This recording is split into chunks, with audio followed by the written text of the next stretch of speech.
नमस्कार, बहुत स्वागत है आप सभी का न्यूज वन इंडिया में और मैं हूं आपके साथ जय हपाल। चले शुरुआत करेंगे इस वक्त की तमाम बड़ी और अहम खबरों की।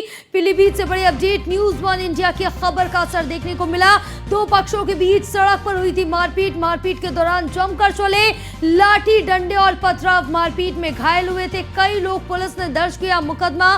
घटनाक्रम का वीडियो सोशल मीडिया पर हुआ था वायरल। तो वहीं न्यूज वन इंडिया ने प्रमुखता से दिखाई थी वीडियो। पीलीभीत के जहानाबाद कस्बे का पूरा मामला बताया जा रहा है। इस वक्त की बड़ी अपडेट आप तक पहुंचा रहे हैं, जो आपको बताते चले कि न्यूज वन इंडिया की खबर का ये बड़ा असर देखने को मिला है, जहां न्यूज वन इंडिया ने प्रमुखता से इस खबर को दिखाया था, जिसके बाद इस पूरे मामले में यहां पर पुलिस की तरफ से बड़ी कार्रवाई की गई है। तो वहीं आपको बताते चले कि यहां पर मारपीट हुई है दो युवकों के बीच, जहां दो पक्षों में जमकर मारपीट हुई, लाठी डंडे चले, पथराव हुआ, एक दूसरे पर लाठी डंडे भी बरसाए, जिसके बाद न्यूज वन इंडिया की तरफ से ये प्रमुखता से खबर दिखाई गई थी। हमारे साथ हमारे सहयोगी पीलीभीत से अमित मिश्रा जुड़े हुए हैं। अमित, क्या कुछ अपडेट मिल पा रही है इस पूरे मामले को लेकर, क्योंकि न्यूज वन इंडिया की तरफ से इस खबर को प्रमुखता से दिखाया गया था, जिसके बाद बड़ी कार्रवाई की जा रही है। दरअसल आपको बता दें, पीलीभीत के जहानाबाद जो कि कस्बा भी है और थाना भी है, तो वहां पर आपस में जो है जो कुरैशी परिवार थे, उनमें दो पक्षों में आपस में, चूंकि ये पहले विवाद जमीनी बताया जा रहा है जो कि चल रहा था, जिसको लेकर के कहा सुनी हो और कहा सुनी लाठी डंडे में तब्दील हो गई। हालांकि वहां जब दोनों तरफ से जो है लाठी डंडे चलने लगे, तो वहां परिवार के अन्य लोगों ने पथराव भी शुरू कर दिया। पथराव में कई सारे लोग घायल हुए हैं, जिसमें एक की स्थिति भी अभी नाजुक बनी हुई है। जब ये मामला जो है न्यूज वन इंडिया के संज्ञान में आया, न्यूज वन इंडिया ने खबर को बहुत अच्छे से प्रकाशित किया, तो उसके बाद पुलिस हरकत में आए और पुलिस ने 8 लोगों के खिलाफ नामजद जो है मुकदमा दर्ज किया है, और वहीं 10 लोग अज्ञात हैं जिनपे मुकदमा दर्ज किया है। तो इस तरह से कुल 18 लोगों पर पुलिस ने न्यूज वन इंडिया की खबर का असर हुआ और 18 लोगों पर मुकदमा दर्ज कर लिया है। बिल्कुल, तमाम जानकारी साझा करने के लिए बहुत शुक्रिया अमित आपका। तो ये बड़ी अपडेट आप तक पहुंचा रहे थे, जहां आपको बता दें कि दो पक्षों के बीच जमकर लाठी डंडे चले थे। आगे बढ़ेंगे खबरों में, जो हमीरपुर जिले में 3 दिन पहले कुरारा थाने क्षेत्र में कुसमारा रोड पर एक किसान की हत्या की गई थी, जिसमें पुलिस ने हत्या का खुलासा करते हुए 5 आरोपियों को गिरफ्तार किया। वहीं एक आरोपी अभी भी पुलिस की पकड़ से बाहर है और पुलिस के मुताबिक अपराधियों ने सुनसान सड़क पर लाठी डंडों से पीटा और फिर किसान की ट्रैक्टर चढ़ाकर हत्या कर दी थी। सूचना पर पहुंची पुलिस ने जांच पड़ताल करते हुए हत्या करने वाले आरोपियों को गिरफ्तार कर जेल भेज दिया। वहीं एक आरोपी मौके से अभी भी फरार है। घटना में कुल 6 व्यक्तियों की संलिप्तता पाई गई, जिसमें करिया उर्फ धनीराम, कप्तान पुत्र धनीराम, जोगी रैदास, उपदेश रैदास, टिर्रा यादव तथा भूप सिंह। इसमें करिया और भूप सिंह ने योजना बना करके इन लोगों का, जिनका जो है लाठी डंडे से मार करके मतलब उन्हें हत्या की और उसके ऊपर ट्रैक्टर भी चढ़ाया। पुलिस की टीम ने घटना में प्रयुक्त ट्रैक्टर और लाठी को भी बरामद कर लिया, जिससे मारा गया उससे। तो घटना में कुल तो हमारे साथ हमारे सहयोगी अभिषेक कश्यप फोन लाइन पर जुड़े हुए। अभिषेक, क्या कुछ अपडेट मिल पा रही है इस पूरे मामले को लेकर, क्योंकि 5 आरोपी अभी तक गिरफ्तार कर लिए गए हैं।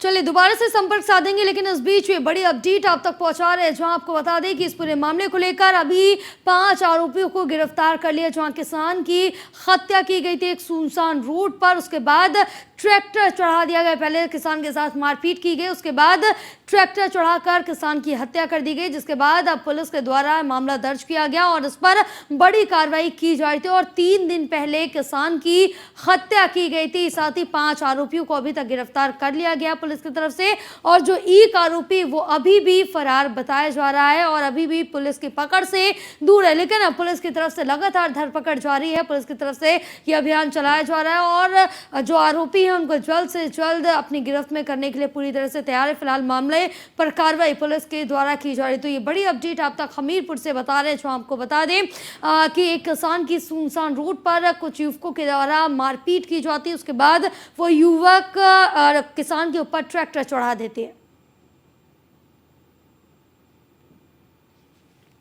तो इस वक्त ये बड़ी अपडेट आप तक पहुंचा रहे हैं, जहां आपको बता दें कि हमीरपुर से ये बड़ी अपडेट, जहां हमारे साथ हमारे सहयोगी और ज़्यादा जानकारी के लिए अभिषेक कश्यप जुड़े हुए हैं। फिलहाल संपर्क नहीं हो पा रहा है, दोबारा से संपर्क साधेंगे, लेकिन इस बीच में बड़ी अपडेट आप तक पहुंचा रहे हैं, जहां आपको बता दें कि किसान की हत्या कर दी गई है। चले मुरादाबाद से बड़ी अपडेट आप तक पहुंचा रहे हैं, जहां आपको बता दें कि यूट्यूबर जितेंद्र की हत्या का पुलिस ने खुलासा कर लिया। दो दोस्तों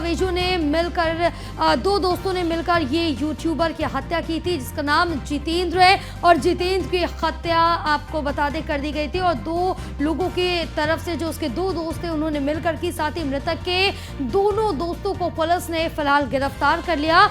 70 से 80 हजार रुपयों को लेकर कुछ विवाद चल रहा था। दोस्तों ने शराब के नशे में विवाद होने पर हत्या कर दी थी। और आपको बता दें कि ठाकुर द्वारा थाने क्षेत्र में जितेंद्र की जो हत्या हुई थी उसका जो मामला है वो दर्ज कर लिया गया है। इस वक्त ये बड़ी अपडेट आप तक पहुंचा रहे, जो आपको बता दें कि यूट्यूबर जितेंद्र की हत्या करने वाले उसके जो दो दोस्त थे उन दोनों को पुलिस की तरफ से गिरफ्तार कर लिया। और पैसे के लेन देन को लेकर कुछ विवाद चल रहा था, करीब 70 से 80 हजार रुपए थे, जिसको लेन देन को लेकर ये विवाद हुआ और उसके बाद हत्या कर दी गई जितेंद्र की। और साथ ही आपको बता दें कि शराब के नशे में धुत थे जिस दौरान ये विवाद हुआ, उसके बाद जितेंद्र की हत्या कर दी गई। ये यूट्यूबर जितेंद्र की हत्या हुई है, जिसके बाद पुलिस की तरफ से इस पूरे मामले पर कार्रवाई की जा रही है। और ठाकुर द्वारा थाने क्षेत्र में यह हत्या की गई थी जितेंद्र के। इस वक्त की बड़ी अपडेट आप तक पहुंचा रहे यूट्यूबर जितेंद्र की हत्याकांड का जो खुलासा है वो अब हो गया है, क्योंकि पुलिस की तरफ से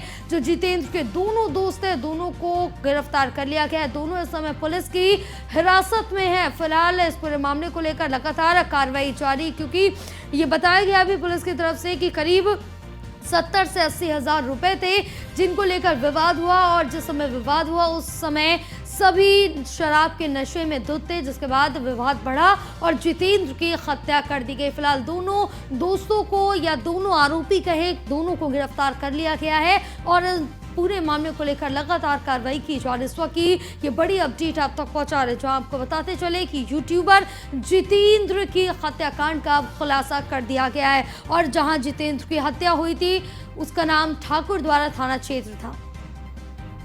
हमारे साथ हमारे सहयोगी फराह खान जुड़े हुए हैं। फराह, क्या कुछ अपडेट मिल पा रही है इस पूरे मामले को लेकर, क्योंकि जो यूट्यूबर जितेंद्र है उसकी हत्या कर दी गई और जिसने हत्या की वो जितेंद्र के दोनों दोस्त ही हैं।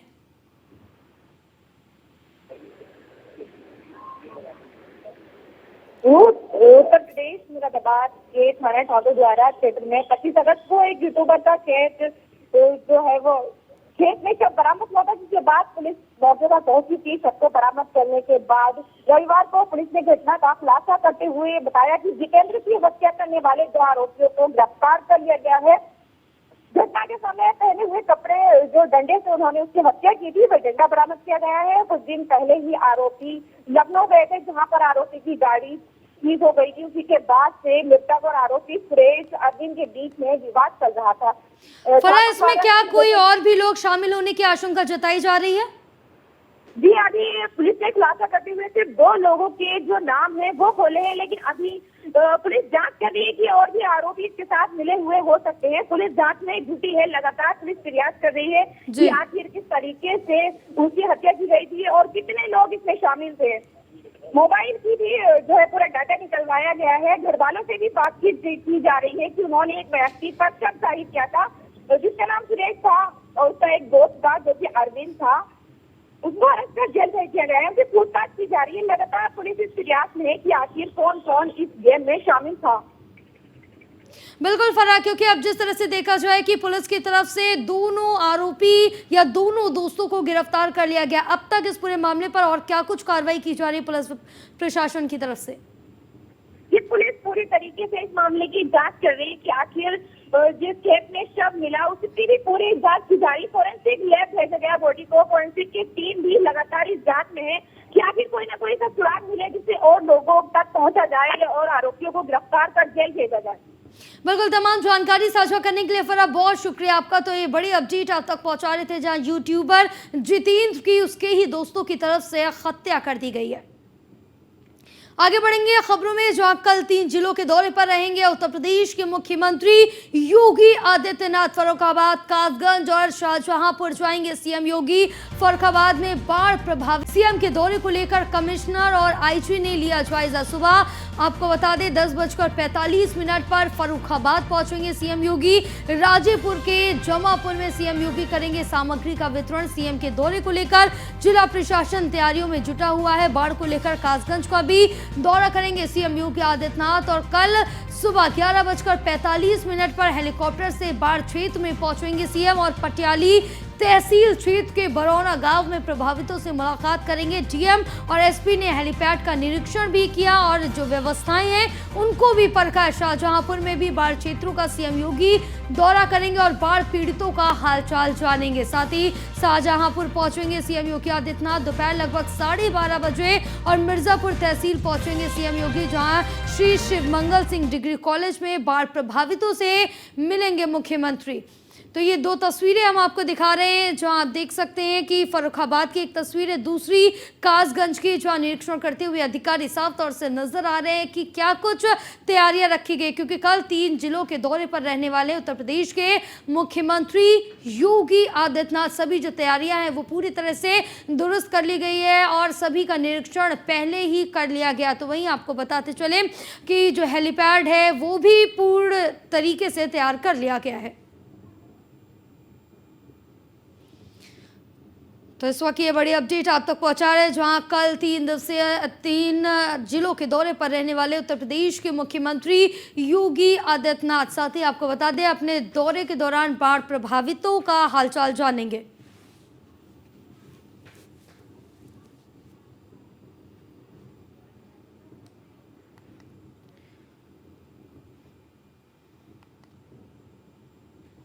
तो हमारे साथ हमारे सहयोगी आयुष और अमित जुड़े हुए हैं। आयुष, क्या कुछ अपडेट मिल पा रही है उत्तर प्रदेश के मुख्यमंत्री योगी आदित्यनाथ के कार्यक्रम को लेकर, क्या रूपरेखा रहने वाली है?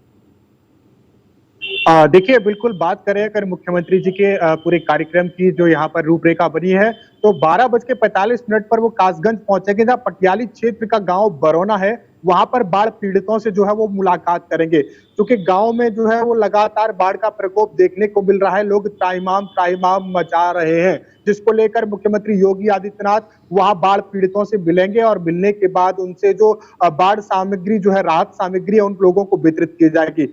उनके आगमन को लेकर तैयारियां जो है कासगंज जिले में पूरी हो चुकी हैं। जिलाधिकारी हर्षिता माथुर और पुलिस अधीक्षक सौरभ दीक्षित ने तैयारियों का जायजा लिया है। वो पटियाली तहसील क्षेत्र के बरौना गांव पहुंचे हैं, जहां पर उनके आगमन को लेकर हेलीपैड बनाया गया है। हेलीपैड की सभी व्यवस्थाओं को आज डीएम एसपी ने परखा है, क्योंकि लगभग कासगंज जिले में मुख्यमंत्री योगी आदित्यनाथ लगभग आधे घंटे रहेंगे। ऐसे में किसी तरह की कमियों में, कोई तैयारियों में किसी तरह की कोई कमी ना रह जाए, इसको लेकर जो आला अधिकारी हैं उन्होंने तैयारियों का जायजा भी लिया है। वहीं जो आलाधिकारी हैं लगातार समीक्षा बैठक भी कर रहे हैं, उनकी जो आने की तैयारियां हैं उसको लेकर जो है वो लगातार जारी हैं। क्योंकि मुख्यमंत्री योगी आदित्यनाथ हेलीकॉप्टर के जरिए 11:45 पर पहुंचेंगे और उसके बाद में 12:15 पर वो शाहजहांपुर के लिए रवाना हो जाएंगे।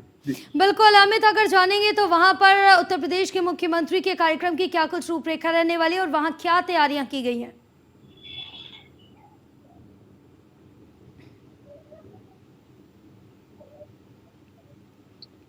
अमित, आप तक आवाज पहुंच रही है हमारी?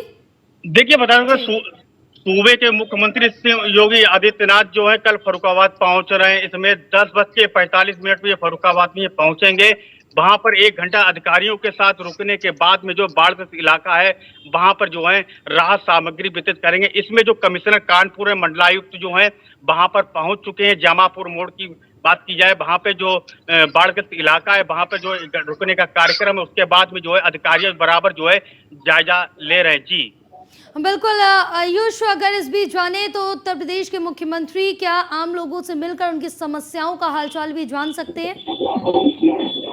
देखिए बिल्कुल अगर बात करें इस पूरे दौरे की तो लगभग आधे घंटे सीएम योगी आदित्यनाथ कासगंज जिले में रहेंगे। जी। पहले तो वो बाढ़ पीड़ितों से मिलेंगे और हालातों के बारे में उनसे जानकारी जुटाएंगे, क्योंकि जिस तरीके से कासगंज जिले में बाढ़ आई, लोग जो है बाढ़ से खासा परेशान रहे। ऐसे में वो लोगों से मिलकर उनका जो दुख और दर्द को बांटने की कोशिश कहीं ना कहीं करेंगे, क्योंकि जो लोग बाढ़ से प्रभावित हैं कहीं ना कहीं उनको ये कमी किसी तरह की ना रह जाए। स्वास्थ्य सुविधाएं, चिकित्सा सुविधाएं, इन सभी चीजों के बारे में उनसे ग्रामीणों से मुलाकात करेंगे, उनसे बातचीत करेंगे। साथ ही साथ जो बाढ़ से राहत की जो सामग्री है वो उनको बांटी जाएगी और साथ ही जो लोग हैं उनसे ये भी जाना जाएगा कि किसी तरह की उनको कोई कमी तो नहीं है। आला अधिकारी जो है वो व्यवस्थाओं का ठीक तरीके से जायजा ले रहे हैं या फिर उनका जो दुख दर्द है उसको बांटने की कोशिश वहां पर कर रहे हैं। साथ ही बाढ़ से निपटने के क्या कुछ इंतजाम किए गए हैं, इनका भी जो है निरीक्षण मुख्यमंत्री योगी आदित्यनाथ कर सकते हैं, क्योंकि जो बाढ़ से बचाव के लिए छोटे छोटे बंदे बनाए गए हैं, जहां पर स्टड बनाए गए हैं, उनका भी निरीक्षण जो है सीएम योगी आदित्यनाथ जो है वो कर सकते हैं। बिल्कुल अमित, अगर जानेंगे कि जिले में लोगों को किस तरह की परेशानियों का सामना करना पड़ रहा है और उनको हल करने के लिए क्या कुछ निर्देश दिए जा सकते हैं। फर्रुखाबाद के जो विकासखंड राजेपुर है, जामापुर है, ये बाढ़